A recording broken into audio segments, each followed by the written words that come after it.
Merci, Président. Madame le ministre de l'Intégration africaine et des Affaires étrangères, Monsieur le ministre chargé de l'aménagement du territoire, des collectivités territoriales et de l'urbanisme, Monsieur le secrétaire d'État chargé des Sénégalais de l'extérieur, chers collègues, maa ngi leen di nuyu di rafetlu séance bi nga xam ne lu ñu fi indi mooy autoriser président de la République mu ratifier ñeent accords internationaux notamment dans le domaine bancaire di wax ni rek am na sama collègue bu fi taxawoon sànq non inscrit donc qui a fait quelques amalgames ñu bëggoon ko relever parce que je pense que moo ngi naan dañu renoncer à nos idéaux, dañu renoncer à nos convictions.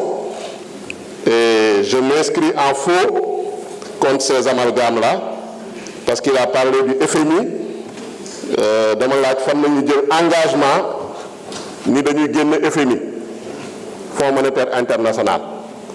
Donc parce qu'il dit qu'on est encore plus ancré dans le FMI.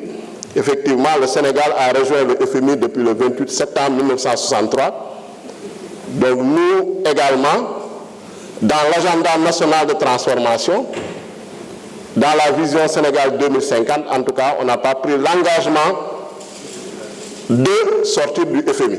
Même si on a pris l'engagement d'être souverain, de construire un Sénégal souverain. Donc la souveraineté, c'est ce qu'on est en train de faire.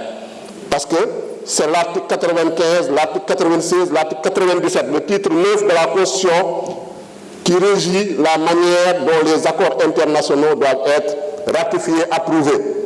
Et certains accords internationaux doivent passer par l'Assemblée nationale. C'est nous qui autorisons en toute souveraineté le président de la République à ratifier ces engagements internationaux. Donc c'est cela la souveraineté. La souveraineté, ce n'est pas l'autarcie. La souveraineté, ce n'est pas le repli sur soi. La souveraineté, ce n'est pas l'isolationnisme. Il ne faut pas confondre. Je pense que vous faites des amalgames, vous enfoncez des portes ouvertes pour en tirer des conclusions hâtives, fausses, sur la base de postulats erronés. Je voudrais quand même revenir sur ces importants projets de loi, parce que le contexte international marqué par une crise du multilatéralisme, par également une raréfaction des ressources concessionnelles, un contexte national marqué par les errements budgétaires et financiers de l'ancien régime, donc qui nous vaut un taux d'endettement de près de 100% du PIB, un déficit de plus de 12% du PIB sur la base de chiffres maquillés, sur la base de données falsifiées, sur la base de comptes trafiqués, nous impose de diversifier les sources de financement. Parce que l'agenda national de transformation, effectivement, et la stratégie nationale de développement 2025-2029 nécessitent des financements.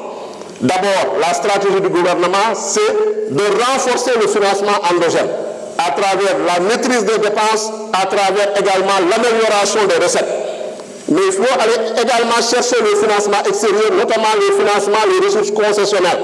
Quand on parle de ressources concessionnelles, ce sont des financements et des prêts qui sont accordés à des conditions plus avantageuses, soit par les taux d'intérêt qui sont plus faibles, soit par des périodes de grâce qui sont plus longues. Et ça, ce qui pourrait nous amener à avoir beaucoup plus, parce qu'on a des ressources concessionnelles à travers, par exemple, la Banque mondiale, la Banque africaine de développement, la Banque islamique de développement, etc. Mais il faut diversifier. Je pense que le gouvernement s'engage à aller dans ce sens. Effectivement, la plupart des projets de loi autorisant en tout cas le président de la République à ratifier les conventions que nous sommes en train d'examiner, certains ont été signés depuis plus de 10 ans, 15 ans sous l'ancien régime. Mais on avait l'impression qu'ils dormaient depuis lors. Pourquoi ils ne les ont pas amenés à l'Assemblée nationale pour les ratifier? Donc c'est sous le régime de Bassirou Diomaye Faye qu'on va les ratifier pour permettre au Sénégal de financer son développement, pour permettre de financer l'agenda national de transformation pour un Sénégal juste, prospère et souverain. Donc je vous remercie, chers collègues. Merci. Jërëjëf, honorable Ayib Daffé. La liste des orateurs étant épuisée,